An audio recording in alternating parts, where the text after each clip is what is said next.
楼下的老太婆3番5次来找茬闹事，说我家声音大，影响她休息。一开始还以为真是我的问题，每次都向她道歉。直到有一次我叫人来修洗衣机，她四处造我黄谣，还带着物业和警察上门来堵我。我彻底怒了，决定教她做人。晚上加班回到家，已经12点，放下背包洗了个澡，刚从浴室出来，就听见门被拍得砰砰作响。我正纳闷大半夜的谁在敲门，只听外面传来叫喊声：602，快开门！声音很急促，像是有什么急事找我。我走到门口，透过猫眼看到一对老夫妻正站在我家门前。这套房子是我刚买的，入住还不到半个月。眼前这对夫妻我刚好认识，正是我们楼下邻居。刚入住搬进来的时候，秉着交好的意思，给周围邻居都送了小礼品。他们夫妻就来我家围观过，当时只以为是一对普通的老夫妻。正在使劲拍我家大门的是老太太，老头面无表情地站在一旁，像人偶。我打开门问道：“请问你们半夜找我有什么事？”“哦哟，你个小姑娘，耳朵聋了，拍了你家这么久的门，现在才开。”老太太口气很不好，一边贼眉鼠眼地打量我，一边想闯进来。我心里有些不舒服，挡在她身前。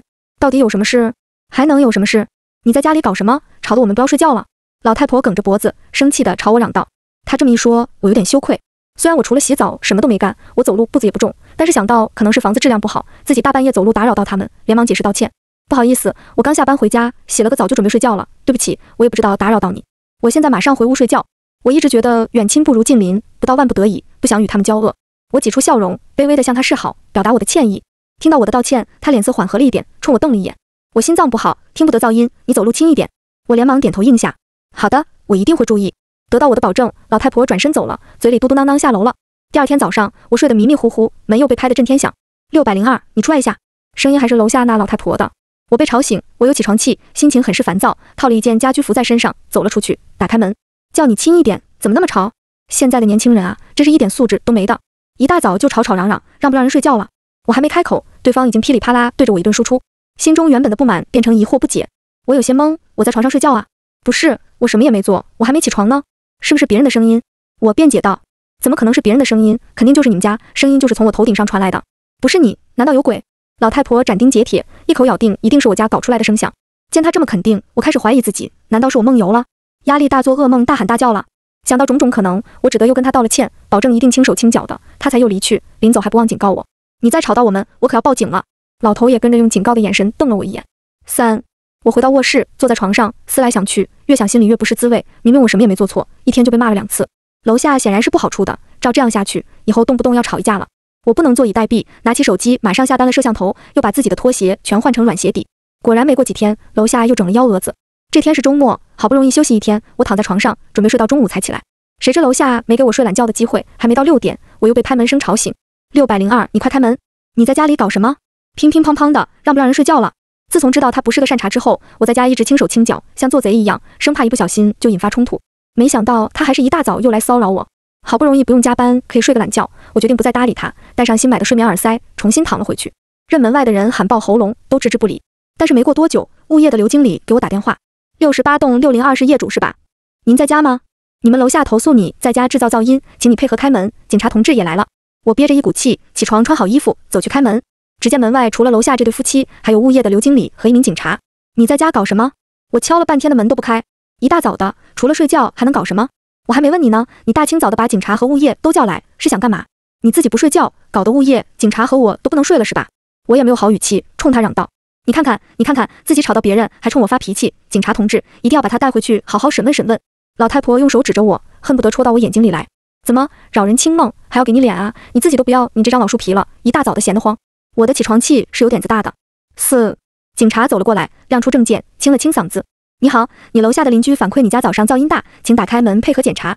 行，正好我家里有摄像头，我可以证明我一整晚都在睡觉。倒是他们有什么证据证明自己听到噪音了？即便他听到有噪音，怎么证明是我们家发出来的？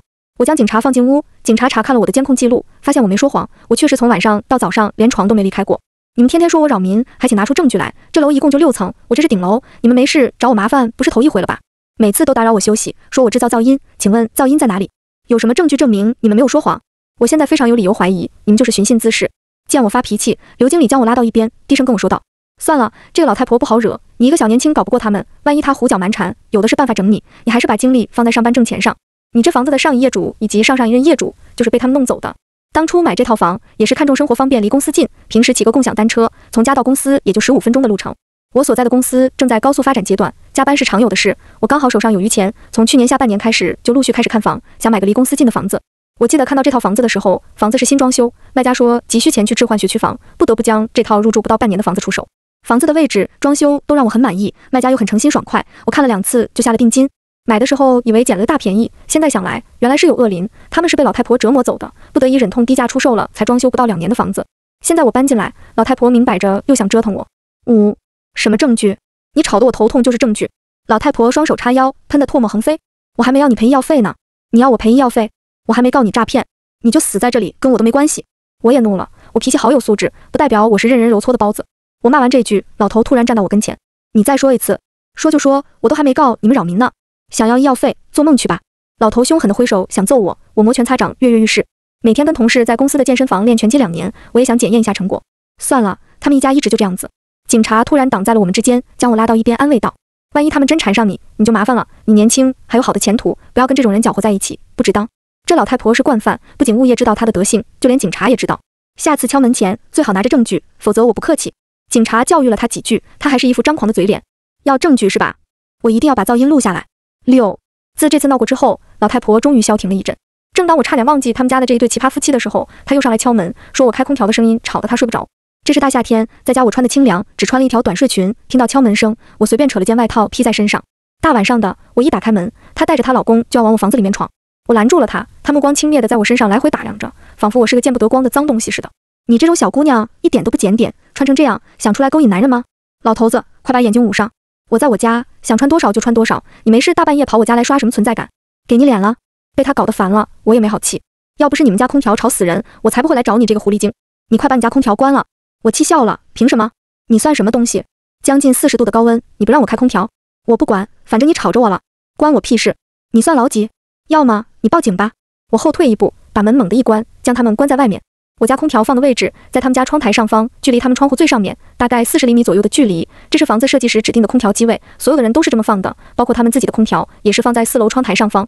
空调启动的时候有点声音也正常，但是不趴在窗台上听是根本听不出来的。见我直接关了门，老太婆在外面骂骂咧咧了几句，下了楼。没过一会儿，她带着警察再一次敲响了我家房门。这次我有录音，你们家的空调实在太吵了。说完，拿出手机播放了一段空调启动的声音。我冷冷地看着他，既然你说我的空调吵着你，那么让警察看看我家空调声音到底多大。我们的空调是很新的大品牌，当初卖家入住时才安装的，买来不到1年时间。当初买房时，他把家电的发票也给了我。新空调不像有些老空调那样发出很响的噪音，即便启动时声音也是很轻的。我将警察带进屋，他趴在窗台上听了一会儿。警察确认空调的噪音在合理范围内。听到警察这么说，老太婆不干了。我们被她的空调吵死了，她这边听到没声音，我们楼下吵得头晕，没办法睡觉了。我掏出手机，打开声音测试软件，冷冷地看着她。那走，我倒要看看你所说的噪音到底有多大。走到他们家，房间内非常安静。噪音在哪？老太婆径直走到窗边，拉开窗帘，打开窗户，指着上面嚷道：你自己来听听。我将头探出窗户外面，也只能听到轻微的声音。这就是你所谓的噪音？怎么，这还不够？要把我吵得住院才成是吗？闭嘴，安静。我打开测音软件，几分钟之后，软件上显示声音分贝为5分贝。我将数据展示在他眼前。5分贝，还是将手机伸到外边测的，你捅到天王老子那里都不算噪音。警察在室内测的，压根没测出声音来。602的空调声音根本不能算噪音，下次你要是再报假警，就要将你们带回派出所进行教育了。警察说道。老太婆不情不愿，我就是被吵得睡不着，警察同志，你看怎么办吧？我没好气地说道。睡不着去看医生，直接去宛平南路600号。你咒我？警察出声打断了我们的争执。好了，事情已经查明，602的空调没有噪音，502你们可以下去了。再胡搅蛮缠，就以寻衅滋事处理。在警察的催促和警告下，他不情不愿地离开了。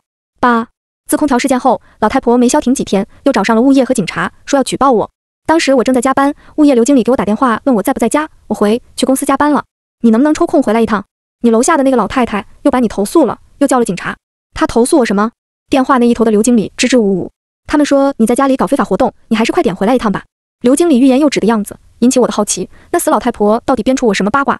我这回刚到公司，屁股还没坐热，不得已只能从公司出来，打了个的匆匆往家赶。坐上出租车，我打开手机问了一下隔壁601邻居，下面502那个老太婆到底在警察面前说了我什么？邻居发了个流汗的表情。这几天你没在，她在小区到处说你是做皮肉生意的。她现在一口咬定你今天一大早就带了男人回来，带着警察来抓现场。看到邻居发来的信息，我气得浑身发抖，简直欺人太甚。昨天晚上洗衣服，发现洗衣机不转了，就约了个修家电的，因为今天公司里还有事，我让修理工今天一大早就来了。我带修理工上楼时，遇到了那个老太婆，估计她见到我带了男人上楼，就到处宣传我。修理工检查了一下，更换了一个零件，不到5分钟就走了。他一走，我就赶去公司，距离接到物业的电话不过20分钟。这老太婆8成是见到我带修理工上楼就报的警。来到家门口，发现警察、刘经理还有楼下一对夫妻已经守在我们家门口了。老太婆一直嚷嚷，我看见她带着一个男人进去了的。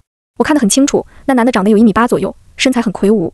老太婆为了说服其他人，不时地比划着，她肯定做贼心虚，不敢开门，叫个开锁的把门打开。我怒火中烧，悄无声息走到她身后，在她耳边大吼：狗东西，你有什么资格敲我门？她吓得跳了起来，捂着胸口，要死了，吓死人，你赔得起吗？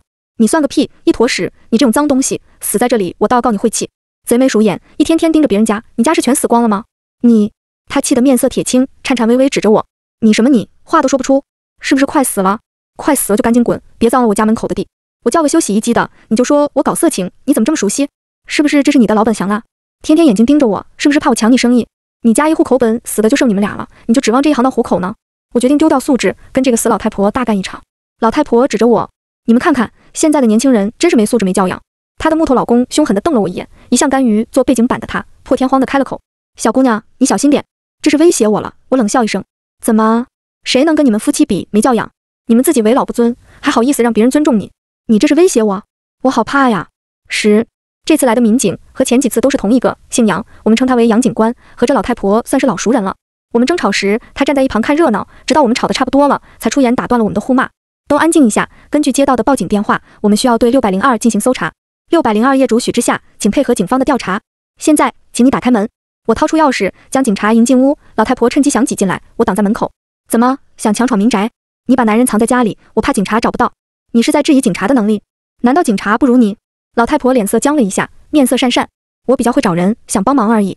我调出监控视频，递给警察，视频上清晰地显示修理工进出时间一共只有5分钟。在警察查探之后，确认修理工只是来查看了一下洗衣机。我找的是修理洗衣机的修理工，有视频为证，你报假警，浪费警力，我要求警察对你进行处分。另外，你在小区里造我黄谣的事，我会正式向警方申请立案。什么造黄谣？我说的一点都没错，你每天晚上半夜才回来，不是出去卖是干什么？在家里都穿得那么骚，不就是想勾引我家老头子？我看了一眼她老公全身油腻邋遢的样子，气笑了。你嘴巴放干净点，我一个小年轻，有学历有工作还有全款房，会看上一个糟老头子？老太婆眼神轻蔑的在我全身来回打量着。你这房我记得你说是全款买的吧？怎么全款买房犯法？她斜眼望看着我，你一个外地人哪有钱买得起这房子？你们这种年轻的女孩子我见得多了，白天干个轻松的活，挣个几千块，晚上陪男人主要靠晚上挣钱。别以为我不知道，你每天晚上12点才回，哪个正经小姑娘会那么晚回来？对于她这种荒诞理论，警察无奈地打断了她的话。现在年轻人上班很辛苦的，加班到12点也是常有的事。对于没有证据的事，你到处造谣，他完全可以告你的。那他说一下，他的买房钱哪来的？他却还一直在胡咧咧，坚持要我说出我买房钱的来源。我之前运气好，从毕业就加入了现在的这家公司。3年前公司上了市，我入职的早，股配的挺多。上市后手里持有的公司股票在解禁后卖了，扣除税还剩小8位数的存款。我挑衅地看着他，你算哪根葱？管东管西，管人拉屎放屁。我的钱哪来的？跟你有关系吗？反正房子我买得起，不像你家这种窝囊废，连你孙子的学区房都买不起。没钱生什么孩子啊？这不是作孽吗？他孙子买不起学区房的事，是我刚搬过来的时候，他跟我闲聊说起的，说儿子家经济一般。我的话成功激怒了对方，老太婆变了脸色。老头恼羞成怒，猛地一拳砸向我，我一闪躲，一脚踹在他小腿上，他以一个狗吃屎的姿势重重趴在地上，我再一脚踩在他背上，将他摁在地上摩擦。救命啊！看，这个乡下人当着警察的面打人了。老太婆尽显泼妇本色，一边扯着嗓子大声哭喊，一边来扯我的头发。我起身一个巴掌扇在她脸上，她的脸上清晰地留下了我的5个手指印，肉眼可见地肿了起来。行了，哭丧呢？要哭等他死了再哭，有没有素质啊？天天嫌别人吵，也不撒泡尿照照自己，动不动嚎啊嚎的，看看邻居们哪个不恶心你？不知是不是被我骂懵了，还是打懵了，他停止了哭喊，将老头扶了起来。老头摔地上时，嘴巴先着地，磕了一嘴的血，还掉了一颗牙。警察，我家老头牙都磕掉了，你得主持公道，给我们一个说法。先聊者见，不是你们先出手的。警察将我们定性为互殴，要么互相道歉和解，要么双方一起去警局喝茶。老太婆想了一会儿，咬着牙答应和解。道歉的时候，老头是最先动手的，他捂着嘴，口齿不清地说：“对不起。”你说什么？我没听见，大声点。他说的对不起，你耳朵聋了？你们不愧是夫妻，他嘟嘟囔囔你也能听清，在下佩服。不过我确实没听清。我看向刘经理和警察，请问你们听清了吗？刘经理憋着笑，确实听不清楚。老太婆不得不代替老头又重新说了一遍对不起，她连说了2遍对不起，将自己的道歉也说了。现在轮到你了。好啊，对不起，下次你们想再动手，建议先掂量掂量自己。老太婆气得面色铁青，因为他们还涉嫌报假警，浪费警力，被带回派出所。当然，他们也没受什么处罚，现实就是这样。对于这种老赖皮，很多警察也很无奈，只能睁只眼闭只眼。第二天，我们在楼道里碰到过一次，他趾高气扬地对我说：“劝你早点搬走，要不然让你好看。”他终于不装了，他之前折腾我的目的就是想赶我走，就像赶以前的几任业主一样。12，我们两家如今是彻底撕破了脸皮，我一边收集他造我黄瑶的证据，一边联系律师。好在他当天带着警察和物业经理在我家门口堵我时，门口的摄像头将他的一举一动都录得清清楚楚。他就是个卖身的，每天晚上12点才回来。我亲眼见他一大早就接客，把男人带回家，我们楼下被吵得不行。不卖身，他怎么买得起这里几百万的房子？他一个乡下人有什么钱？你们不知道，以往我说吵，我确实听到他家里的床嘎吱嘎吱响，只是他狡猾得很，一上去敲门就把男人藏起来了。他眉飞色舞的在警察和刘经理面前污蔑我，我将这一段视频剪辑下来。和隔壁601问了一下老太婆向小区邻居污蔑我的事，601说老太婆是小区广场那边说的，每天早上和傍晚，小区很多阿姨老太太老大爷都在广场那里歇凉聊天。老太婆自从说我空调有噪音那晚闹过之后，就开始在小区的大爷大妈中间宣传我不检点，穿衣有伤风化，肯定是做皮肉生意，还妄想联合其他人一起把我赶走。其实他去物业举报过你一次了，要求物业把你赶走，但物业说没有证据的话，这就是造谣污蔑，要吃官司的。再说物业没有权利驱赶业主，只是要让大家出来作证，可能很难，因为谁也不想惹得一身骚。502那老太婆蛮横不讲理，在全小区都是出了名的。或许可以问问物业是否有监控，我记得是有的。说完，他又补充了一句：千万不要说是我说的。最近公司的事我一直很忙，每天都12点才到家，早出晚归，跟其他邻居也很少打照面，更不知道短短的不到半个月时间，老太婆已经造谣我这么久了。我让公司法务部的同事给我介绍了一个律师，律师去物业拷贝了监控视频，将与造我黄瑶有关的片段截了下来。物业那边的视频里，老太婆不厌其烦地跟其他人诽谤我，鉴于她的人品，大部分人并没有附和她，只有几个油腻男人不时地搭腔。见有人搭理她，她越说越兴奋，绘声绘色向那些男人描述我的穿着打扮，围着老太婆的几个男的猥琐地讨论着我，时不时地露出淫笑，隔着视频都令人作呕。我想起来，这2天走在小区里，偶尔有些贼眉鼠眼的男人过来跟我搭讪，之前还不明白为什么，看到这些监控视频才知道，这些男人就是和老太婆讨论我的那些男人。律师带着我去了派出所报案，因为此前老太婆就我叫修理工的事报过假警，派出所也有相关记录，结合我们提供的资料，派出所受理了我们的案件。老太婆和老头也一起被传唤到警察局，警察让我们先进行调解，调解是不可能调解的，我特意请了律师，就是要跟他们耗到底。13，老太婆从派出所回来后，破天荒地堆着笑脸来找我，这次她终于学会了摁门铃，我知道她是想来求我撤诉的。既然下定决心起诉她，我是不会半途而废的。看着她和老头在门外焦虑地走来走去，我就是不开门。他前后来找我好几次，我都没搭理他。终于有一天下班回家，他等在楼梯旁，看到我回来，扯着笑脸：“小许，下班了。”我眼皮都没抬，径直越过他，他跟在我身后。小许啊，对不住了，你看我就嘴巴没把门，以前的那些话你就当我放屁。咱们能不能先撤诉啊？其他都好商量。看着他强行挤出笑容的脸，我只觉得厌烦，直接将他挡在身后。他被我这么直接拒绝了之后，终于不装了，气得大吼：“我告诉你，你起诉我，最多就是罚点钱。我是老年人，除非杀了人，要不然他们不会把我怎么样。”隔着门，我冷笑道：“既然他们不会把你怎么样，你为什么还要舔着脸来求我撤诉？那是我想给你一个机会，既然你不珍惜，你等着，我会让你在这里住不下去的。就是我被关了，也关不了几天就放出来了，我要耗死你。”他依旧大言不惭地威胁我：“没事，你即便只做1天牢都没关系，让你留下犯罪记录就行了，到时候你孙子一辈子就考不了公了。你怕是不清楚吧？爷爷奶奶有过坐牢记录，孙子是不能参加公务员考试，成不了国家干部的。”听到我的话，他变了脸色，扑通一下跪在我面前：“求求你撤诉，我不能毁了我孙子。我孙子可乖巧了，他以后还有大好的前途，不能因为我考不了公啊！”说完直接对着我磕起头来，磕得额头上都是血痕。我砰的一声关上门，任由他在我门外哀求连连。每个人都有软肋，这老太婆的软肋就是她的孙子。我刚刚搬来时，她曾多次向我提起她的孙子，一说起孙子，她那张刻薄的脸都柔和了不少。此后她又连续堵了我好几天，卑躬屈膝地求我撤诉，我当然没搭理。14，见我不同意撤诉，老太婆把儿子一家也叫了过来。此前听其他邻居吐槽过，老太太胡作非为，也有人求过她儿子，管他妈，她都是直接一句我也管不了，不要找我给回绝。他们一家围在我家门外，要求我必须撤诉，否则不让我出门。我默默拿起电话打了119，举报他在楼道堆放杂物，影响消防安全。我们这栋楼是1梯2户的，他家门口一点地方全被他占用了，放消防栓和灭火器材的位置被他们摆了一个鞋架，臭烘烘的鞋摆在鞋架上，臭不可闻。老太婆还有捡废品的习惯，见到好几次看见她在翻垃圾桶，她翻垃圾得来的战利品纸箱、塑料水瓶等都被她扔在过道里，堆积如山。她的隔壁邻居501是个年轻姑娘，对于老太婆的行为敢怒不敢言，憋屈得很。消防的人来得很快，要求她立马整改，她想耍赖，消防可不给她这个机会，直接要将她家鞋架扔掉。老太婆只得将鞋架和一堆臭鞋收进屋子。至于她摆放在门口的一堆废品，她哭丧着脸说房子小，家里实在放不下了。消防人员说纸箱堆放在门口很危险，容易引起火灾，如果不处理就罚款5000块。她门口的那堆垃圾可不止5000，一时半会又找不到收废品的，她只得忍痛将这些废品全部搬走。消防人员一离开，他立马窜到楼下，想把这些废品重新捡回来。结果他扔掉的废品已经被拾荒老人捡得差不多了。他带着他家老头，强硬的想从拾荒老人那里抢了过来。为此，老太婆夫妇和拾荒老人打了起来，双方打得鼻青脸肿。拾荒老人干惯了体力活，老太婆他们虽然是2个人，但是没占到便宜。他儿子赶过去帮忙时，战斗已结束，拾荒老人蹬着小3轮已经走远。最后他骂骂咧咧，抱着抢来的一捆硬纸板回了家，将纸板还是扔在门口的过道里。我重新打了119举报电话，消防的人火速赶到，因为是再犯，老太婆被直接罚款5000，她傻了眼，哭闹着不肯交罚款，但是工作人员跟她说明，如果不交会被加处罚款，并会向法院申请强制执行，到时候直接将罚款从你的银行账户划走。老太婆正在那里又气又怒，只得乖乖掏了罚金，还得按要求把纸板处理掉。15. 消防工作人员走后，老太婆冲到我家门口问是不是我举报的消防，我坦率认了，你不违规消防会罚你，以后你但凡在你家门外放一丁点东西，我就举报。兔子急了还咬人呢，真当我年轻人好欺负。他满嘴喷粪，各种污言秽语喷涌而出，我等着他骂完。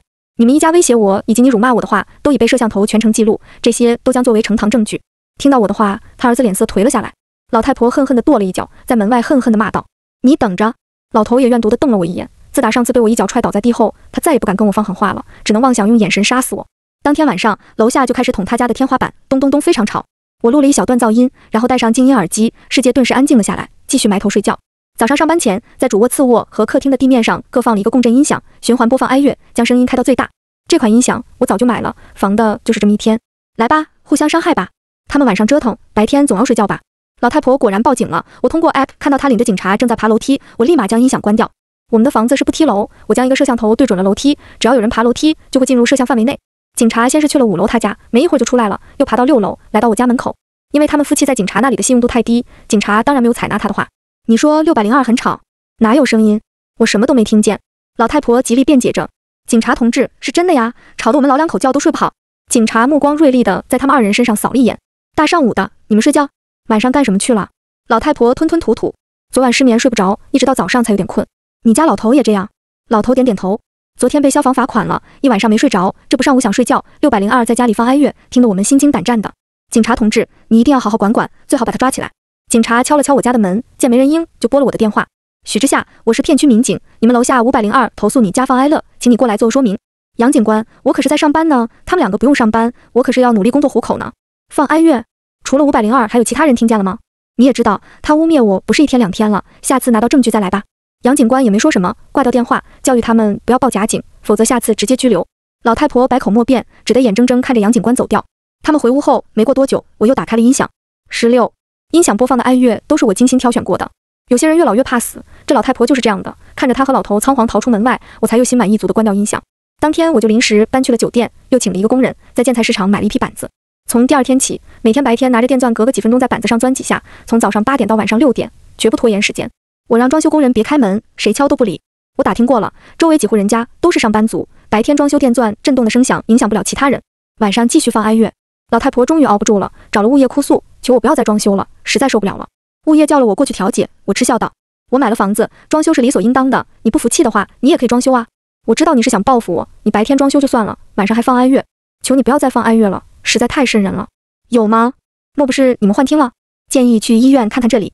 我指了指脑袋，你别耍赖，你天天放哀乐，我有心脏病，我犯病了，你负不起责任。拿出证据来。我只看证据，有证据表明是我家放哀乐吗？有证据证明是你的心脏病跟我有关系。老太婆被我气得直哆嗦，冲过来要撕我，我一个过肩摔，将她掀翻在地，她四仰八叉的躺在地上哀嚎不止。老头上次被我揍出心理阴影了，不敢来攻击我，只是将老太婆扶了起来。我握了握拳头，就爱你们这种又菜又爱挑事的，我要报警。好啊，我奉陪，这里可是有监控的，你先出的手。他大概是想起上次的遭遇，上次被我揍肿了脸，也只是互相道歉，于是歇了报警的心思。17，律师告诉我，我们之前的报案，由于双方未达成和解，我后来还补充了一些视频证据，我们的证据又很充分，案件已经移交到法院，不日就会开庭审理。这几个月，他们每天被噪声污染，逢人就哭诉，日夜睡不着，几近崩溃。老太婆和老头这些天已经搬到他儿子家去了。在开庭审理前，老太婆一家又找过我一次，他儿子向我赔礼道歉，希望我能出具谅解书。老太婆声泪俱下跪下求我，她不能毁了她孙子的前途。想到他平日颐指气使的样子，我知道这只是他的权宜之计，不得不低头，并不是真的认识到错了。这种人到哪里都是祸害，不如先让他进牢房去改造。老太婆多年来作威作福，他儿子明明知道，却不劝阻，任由自己母亲欺凌别人，就应该承受这一结果。至于他孙子以后能不能考公，这不关我的事。他孙子即便无辜，那也只能怪老太婆自己，怨不得别人。那些被老太婆逼走的邻居，那些多年来被老太婆欺负只能忍气吞声的人，他们才是最无辜的。法院审判，老太太诽谤、侮辱他人、寻衅滋事罪，证据确凿，数罪并罚，被判了3年。我将判决书贴在小区的公告栏上，我们这栋楼的邻居都喜普大奔，大家齐齐庆祝这一祸害终于得到了应有的惩罚。老头也像过街老鼠一般，走在小区里，总免不了被人指指点点。最后，他将房子以低价卖掉，搬去和儿子居住。新来的邻居是一对年轻的夫妻，斯斯文文，知书达理。我们楼栋终于恢复了应有的平静与和睦，我也搬了回来。与老太婆斗争的这段日子，我耗费了不少精力和金钱，也无数次崩溃过，但我从来没后悔过。好在一切有了圆满的结果。看着如今一团和气围在一起过节的邻居们，我知道一切都是值得的。